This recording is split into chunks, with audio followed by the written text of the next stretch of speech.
आप सभी को बसंत पंचमी की हार्दिक शुभकामनाएं। बसंत पंचमी माता सरस्वती की आराधना का पावन पर्व है। यह दिन केवल एक त्योहार नहीं बल्कि ज्ञान, विवेक और बुद्धि शुद्धि के जागरण का प्रतीक है। शास्त्रों में कहा गया है, कथा के बिना पूजा अधूरी मानी जाती है। प्रिय श्रोताओं, कथा को अंत तक अवश्य सुने और वीडियो के बिल्कुल अंत में माता सरस्वती, विद्या की देवी माँ सरस्वती की यह दिव्य कथा अवश्य सुने।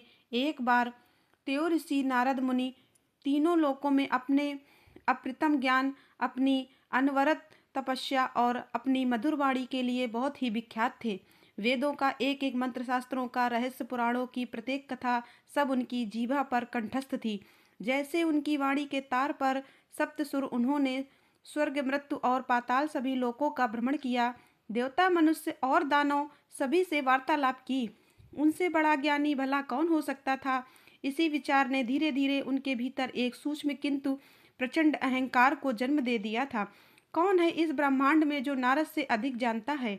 यह प्रश्न उनके मन में आकाश में एक मेघ की भांति मंडराता रहता था। उनका हृदय, जो कभी संसार के कण कण में परमात्मा के दर्शन करता था, अब अपने ही ज्ञान के प्रकाश में इतना चकाचौंध हो गए कि उन्हें दूसरों का अंधकार दिखाई नहीं देता था। उपदेश देते, ज्ञान की बातें करते, परंतु उन शब्दों में अब वह करुणा नहीं थी जो किसी हृदय को छू लेती। उनका ज्ञान अब केवल ज्ञान था, हृदय की गहराई से निकला हुआ ज्ञान नहीं। और यही अहंकार एक अदृश्य विष की भांति उनके भीतर पल रहा था। उनके ज्ञान की जड़ें खोखली कर रही थीं। ब्रह्मा जी ने उन्हें जन्म दिया, विष्णु जी के वे अनन्य भक्त थे, महादेव का नाम वे हर पल जपते थे, परंतु इस समय वे अपने ज्ञान के सागर में इतने गहरे हो गए कि उन्हें इस दिव्यवाणी के सुर तो वही थे, पर उनमें अब तो असीम प्रेम नहीं था, वह वैराग्य नहीं था, वह तड़प नहीं थी जो कभी उनमें भरी रहती थी। उनकी तपस्या की कठोरता, उनके ब्रह्मचार्य का, उनके ज्ञान की विशालता सब कुछ निरर्थक लगने लगी। अब वे एक साधारण मनुष्य के दुख को देखकर भी अविचलित रह गए। एक बार की बात है, नारद मुनि कैलाश पर्वत की वादियों में लौट रहे थे। मार्ग में उन्होंने एक गांव देखा जहां भीतर अकाल पड़ा था, चारों ओर हाहाकार मचा था। एक माँ अपने बच्चे को सीने से लगाकर पत्थरों पर पीट फूट फूट कर रो रही थी। उसका स्वर इतना करुण था कि आसपास के वृक्षों के पत्ते भी मानो कपकपा रहे हों।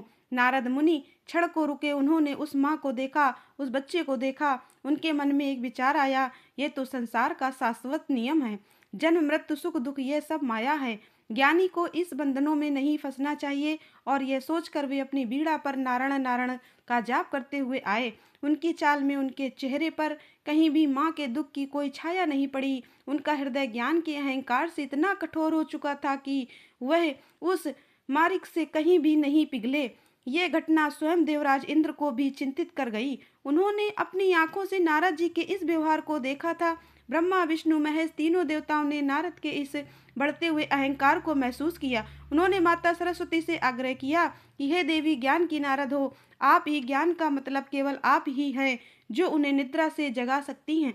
देवी सरस्वती मंद मंद मुस्कुराएं, उनके तार स्वयं ही उठे। एक ऐसी धुन को ब्रह्मांड के हर जीवों को छूने की क्षमता रखती थी। उन्होंने कहा, अवश्य मेरे पुत्र नारद को मार्ग दिखाना मेरा कर्तव्य है। ज्ञान अब जब अहंकार बन जाए तो वह सबसे बड़ा अज्ञान होता है। और फिर माता सरस्वती ने एक अद्भुत रूप धारा। वे अपनी दिव्य आभा त्याग कर एक साधारण भोली भाली लगभग 10 वर्ष की बालिका के रूप में पृथ्वी पर अवतरित हुई।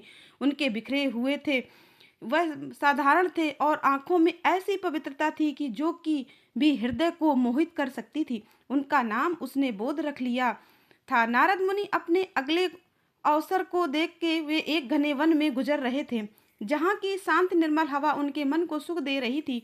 वे अपनी वीणा पर एक मधुर भजन गाते जा रहे थे जब उन्हें छोटी सी जलधारा के किनारे एक बालिका बैठी दिखाई दी। वह अपने छोटे छोटे हाथों में जल भरकर उसे आकाश की ओर उछाल रही थी और फिर उस जल को अपनी जल में थाम कर किसी गंभीर मुद्रा में उसे निहार रही थी। नारद मुनि ने बालिका को देखा। उनके मन में आया कि यह कोई साधारण वनवासी कन्या होगी। उन्होंने उसे आशीर्वाद दिया।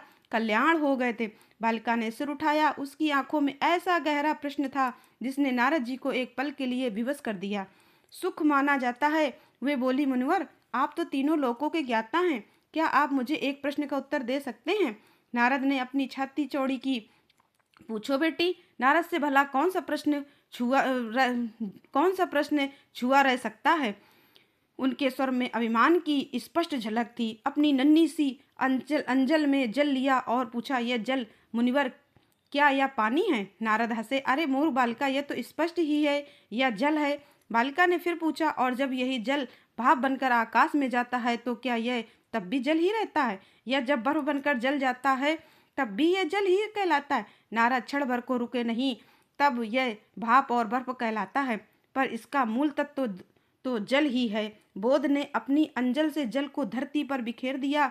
मुनिवर, आप कहते हैं कि मूल तत्व जल है, पर जब ये मिट्टी में मिल गया, पेड़ों की जड़ों में समा गया, तो क्या तब भी आप इसे जल कहेंगे, या अब यह पेड़ों का जीवन मिट्टी का हिस्सा बन गया है? उसकी आवाज में एक अजीब सा ठहराव था।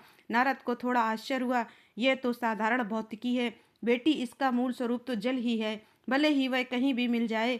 बोध ने गंभीरता से अपना छोटा सा सिर हिलाया। तो मुनिवर, मेरे प्रश्न का उत्तर अभी तक नहीं मिला। आप कहते हैं यह जल है, क्या आप इस जल से किसी प्यासे की प्यास बुझा सकते हैं? क्या आप इस जल से किसी भूखे की पेट भर सकते हैं? आप तो ज्ञानी हैं, बताइए इस जल का क्या उपयोग है? जब तक कि यह पानी बनकर किसी के गले से नीचे न उतर जाए, या भाप बनकर बादलों में न मिल जाए, या बर्फ बनकर शीतलता न दे। नारद का माथा ठनका। यह प्रश्न इतना सरल था, फिर भी उन्हें सहेज कर रहा था। बेटी, यह तो स्पष्ट है, इसका उपयोग इन इसके रूप का निर्भर करता है, ठीक वैसे ही जैसे आपका ज्ञान मुनिवर, बालिका ने कहा, और उसके स्वर में एक अप्रत्याशित गंभीरता आ गई थी। आप कहते हैं कि आपको सब पता है, आप वेदों के मंत्र जानते हैं, शास्त्रों के सिद्धांत जानते हैं, पुराणों की कथाएं जानते हैं, पर मुनिवर, क्या आपका यह ज्ञान जब तक प्रेम न बन जाए, जब तक करुणा न बन जाए, जब तक सेवा न बन जाए, तब तक वह केवल ज्ञान ही तो रहता है? क्या वह किसी के दुख को दूर कर सकता है? क्या वह किसी भूखे को भोजन दे सकता है? क्या वह किसी रोते हुए हृदय को शांति दे सकता है? नारद स्तंभित रह गए। उनके मुख से एक भी शब्द नहीं निकला। एक छोटी सी बालिका उनके ज्ञान के सबसे महत्वपूर्ण पहलू पर चोट कर रही थी। उन्हें वह अकाल वाला गांव याद आ गया, जो रोती हुई माँ याद आई, जिसके दुख को उन्होंने मात्र माया कहकर टाल दिया था।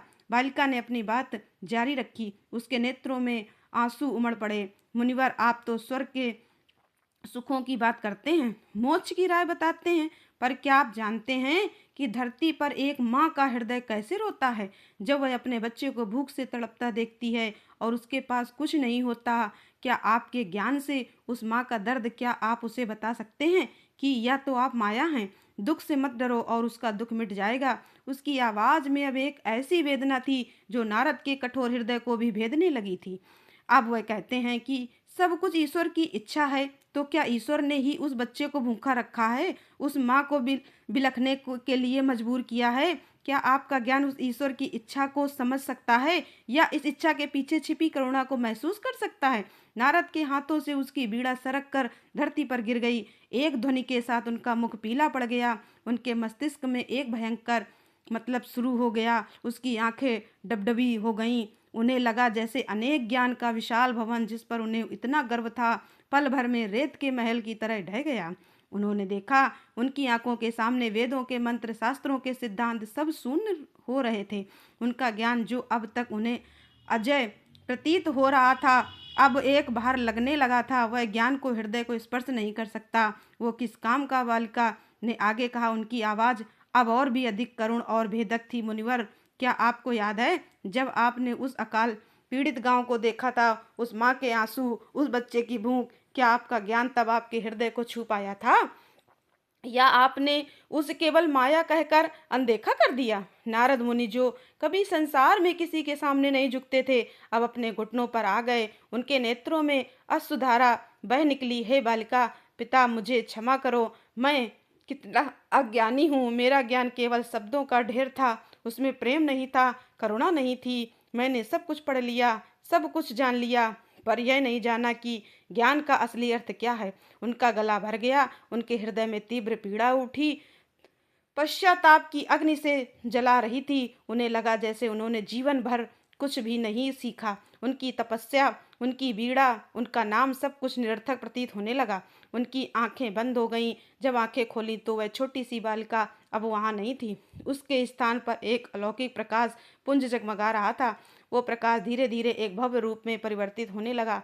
श्वेत वस्त्रों में सुशोभित वीरा धारण किए हुए श्वेत कमल पर विराजमान देवी सरस्वती प्रकट हुई। उनके मुखमंडल पर असीम करुणा और दीप मुस्कान थी। नारद मुनि भय, आश्चर्य और पश्चाताप अभिभूत होकर देवी के चरणों में गिर पड़े।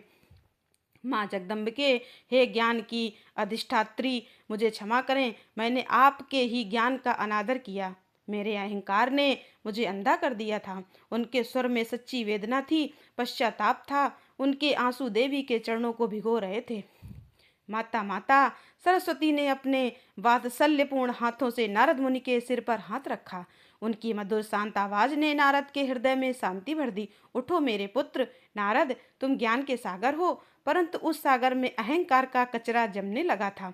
ज्ञान जब तक अधूरा है, जब तक वह हृदय में करुणा और दूसरों के प्रति प्रेम न जगा, केवल शब्दों का बोझ है। देवी ने आगे कहा, ज्ञान केवल वेदों के मंत्रों में नहीं, अपित एक भूखे को भोजन देने में है। ज्ञान केवल शास्त्रों के सिद्धांतों में नहीं, अभी तो एक रोते हुए हृदय को शांति देने में है।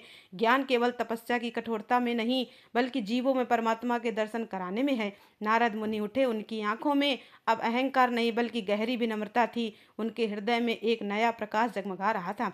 नारद मुनि ने उस दिन अपने अहंकार को जलाकर राख कर दिया। वे पुनः वही नारद बने जो तीनों लोकों में प्रेम और भक्ति का संचार करते थे। प्रिय साथियों, इस वीडियो में बसंत पंचमी की पावन कथा अब समाप्त होती है। हम कामना करते हैं कि माता सरस्वती जगत की जननी की कृपा आप सब पर सदैव बनी रहे। माता सरस्वती की कृपा पाने के लिए वीडियो को लाइक सब्सक्राइब अवश्य करें। धन्यवाद दोस्तों।